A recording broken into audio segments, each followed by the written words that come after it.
Gary Striegler, and today I'm working on the project for a curved elliptical cased opening that I'm doing for some friends.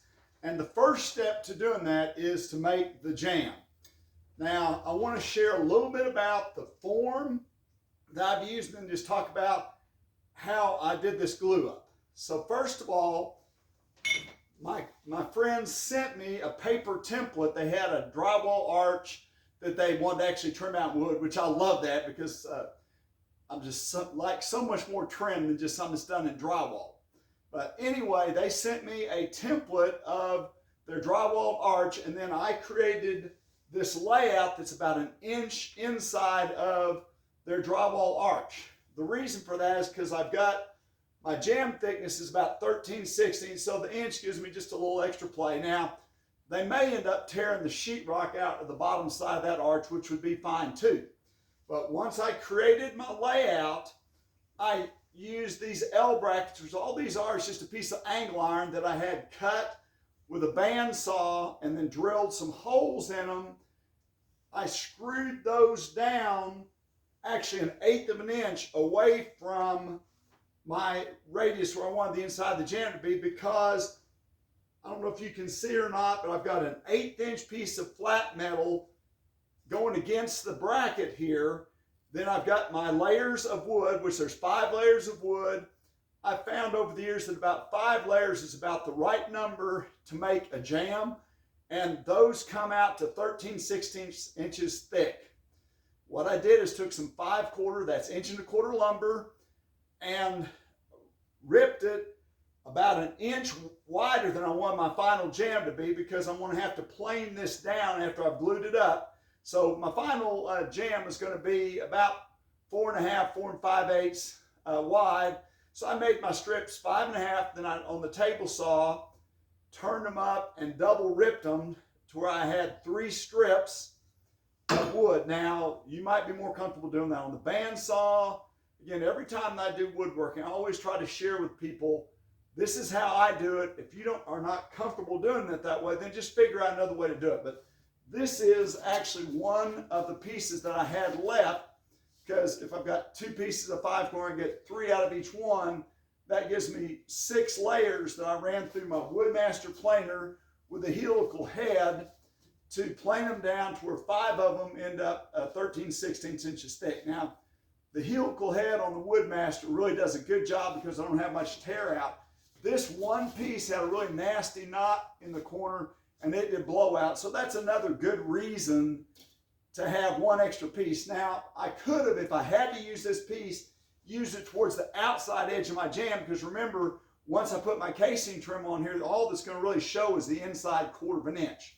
Now, I want to go ahead and get to clamping this, because the more I talk, the more the glue dries. And I just used some great Titebond glue. Original Titebond actually works fine for me to glue this up. You want to use a little more glue to where you've got squeeze out than you think you actually need. And what I do is I put one of these brackets on the outside and then one on the inside, and that spreads that clamping pressure. If I put the clamp just about in the middle, that's going to spread, that piece of metal is going to spread the clamping pressure all the way between the top and bottom, and it's going to give me a nice even clamp joint. Now, these are some big heavy-duty Bessie C clamps I'm using. These may even actually be part of their metalworking clamps, but they work great for this. I will tell you that this is usually at least a 2-person job, and for sure when you start doing this, don't try and do the first one by yourself. I've actually got something that I kind of cheated that I'll show you here in a second once I get this glued up. Now, I will cover some more things about the layout of this jamb. Probably in another video, I'm going to show you all the parts and pieces separately, but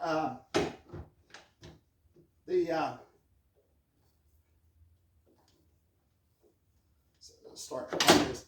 It is really important that you get considerably more than just on an elliptical piece or on any of them. You go, if I had a 4-foot opening, I'd want to probably go at least 6 inches on either side. This is a little over a 4-foot opening, but your radius needs to continue beyond the point where your trim is actually going to be. In this instance, the extra part of that jamb is going to help me as I'm making the paint grade trim that's going to go with it, and that's something I'm going to share also here in a minute.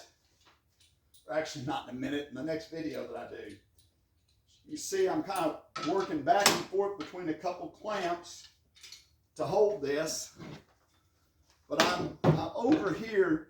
The actual part of this jamb that I'm going to be using is actually about right here, but all this extra is to give me some extra, when I make my trim blank, to run into the Woodmaster molder that I'm going to use.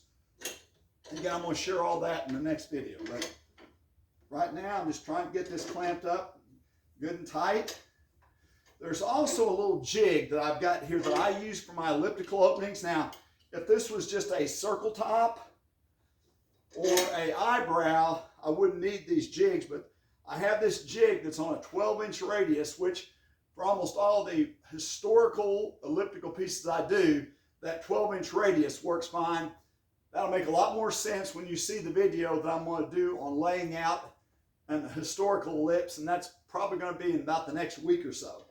I'm just about to get this all clamped up. Now I've got two pieces of metal, a piece of 1/8-inch metal on each side, 5 layers of wood, and this is poplar that I'm using. Poplar works pretty well for me, even though it's going to paint. You could, I guess, use pine if that's what you've got. Of course, I've used the same technique to do, jambs that were oak, cherry, mahogany, all different kinds, walnut. It's just one technique. But I'm getting this sucked on in here now. I probably need to let this sit every bit of a couple, 3 hours. Really, overnight would be even better. But I've got the entire thing. It's clamped about every 6 inches. Of course, around this top where I've got the slight radius, it's really not too hard at all. I'm looking down there and I want to see a little bit of glue squeeze out everywhere coming out the top and no voids. And I'm also just looking to make sure that I've got it pulled really tight against my form, my metal form, which again is a series of brackets screwed down in these 2 jigs I'm going to share later. It looks really good and tight everywhere. If I did have a void somewhere, I just add another clamp and suck it up. But this is looking in pretty good shape, so I'm going to let it set for, 2 or 3 hours to half a day, depending on what else I get done. Then I'm going to come back and pull it off. It is really important. When I pull it off, it's going to spring a little bit, so I want to know exactly the measurement that it is right now before I pull it off. And I'm also going to mark that point. On an elliptical opening, it comes around, and at a certain point, it's 90 degrees to the floor. That's the point where you want to cut your elliptical trim and your elliptical jamb. If I go past that, it's going to toe in.